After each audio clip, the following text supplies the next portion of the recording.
Do you want to learn English in a fun and exciting way? Then listen to this story.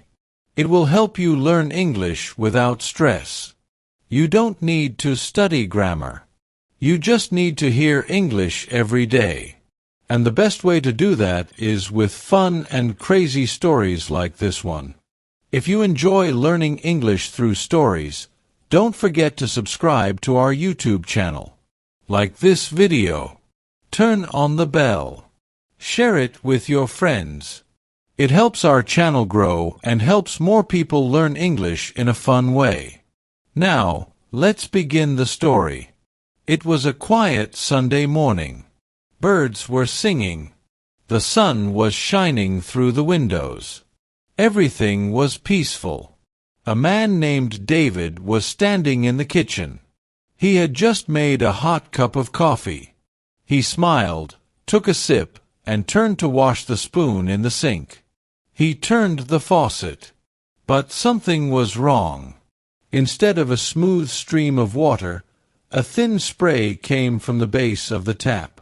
David raised his eyebrows. Water shouldn't come from there.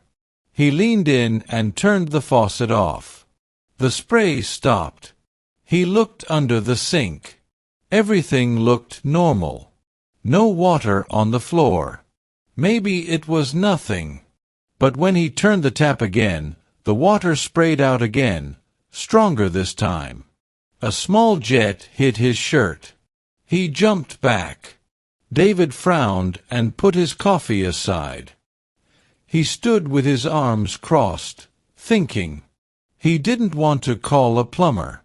Plumbers were expensive. He had seen some videos online. Maybe he could fix it himself. He opened the kitchen drawer and took out a wrench. It was big and heavy. He had no idea if it was the right tool, but it looked professional. That was good enough for him. He got on his knees and opened the cabinet under the sink. He saw pipes, metal pieces, and valves. It looked complicated, but he nodded with confidence. He grabbed the pipe under the faucet and started to turn it. Nothing moved. He tried harder. Suddenly, a small piece came loose. He heard a soft hiss. Water began to drip from the pipe. David's eyes widened.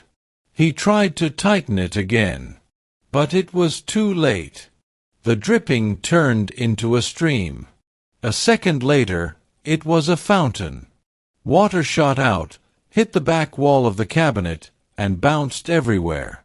David gasped and reached for the wrench. He tried to screw the piece back. But the water was too strong now. In seconds, his hands were soaked. His shirt was wet. Water poured out and began to cover the kitchen floor. He rushed to turn off the main valve. But where was it? He ran to the bathroom. No valve. He ran to the basement. He saw a red wheel on a pipe. That had to be it. He turned it. It didn't move. He turned harder. It finally moved, but in the wrong direction. The water pressure increased. Back in the kitchen, water was now flowing out of the sink like a waterfall. The wrench floated in a puddle. David ran back and tried to turn the wheel the other way. This time it worked. The fountain stopped. David stood in the silence. Water dripped from the table. The floor was covered in water. The dog walked in, sniffed the puddle, and then slipped. It yelped and ran out. David took a deep breath. At least the water was off. But the kitchen was a mess. He got towels, mops, and a bucket. He began to clean. He slipped twice. He dropped the mop. He hit his head on the cabinet door. He sat on the floor, wet and tired. Still, he wasn't ready to give up. He watched a video on his phone. The man in the video said, "First, shut off the water. Then, Remove the faucet. Replace the rubber washer. Easy. David got up and took the faucet apart. He found the washer. It was old and cracked. He smiled. Finally, something made sense.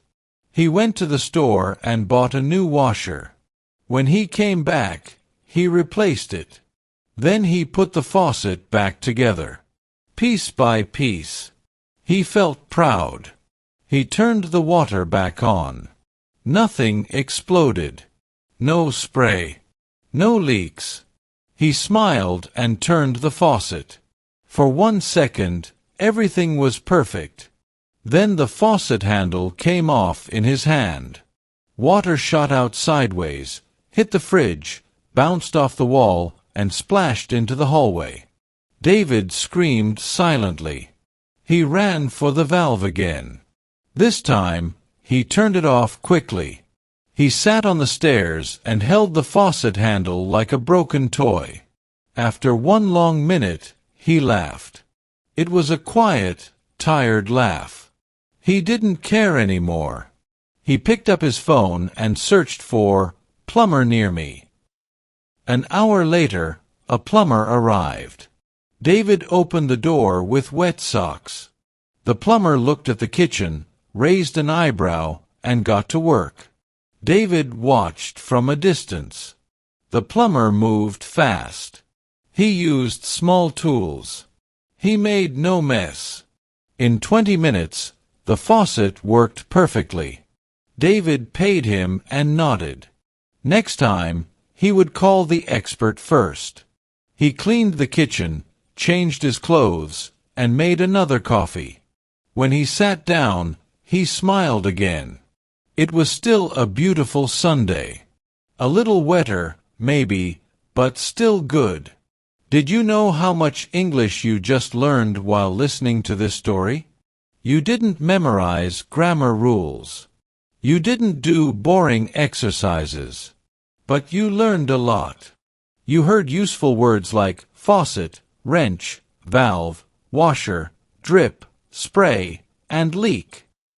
You saw how to use past tense verbs like turned, ran, dropped, watched, cleaned, and laughed. You also heard action words and daily routine vocabulary. You learned expressions like no idea, gave up, in the wrong direction, and like a broken toy. These are powerful English tools, and you learn them in a fun and natural way. This is the power of stories. Your brain remembers them without effort. If you liked this story, please subscribe to our YouTube channel. Like the video. Turn on the bell so you never miss a new story. And leave a comment. Tell us if you've ever tried to fix something and it went wrong. And if you want to practice English with other learners, join our Telegram group. It's a great place to find a partner to speak English with. The link is in the description. We hope to see you there. Remember, every day, we upload new educational videos and stories to keep your learning journey fun and engaging. Don't forget to like, subscribe, hit the notification bell, and join us on this adventure toward mastering English. See you tomorrow.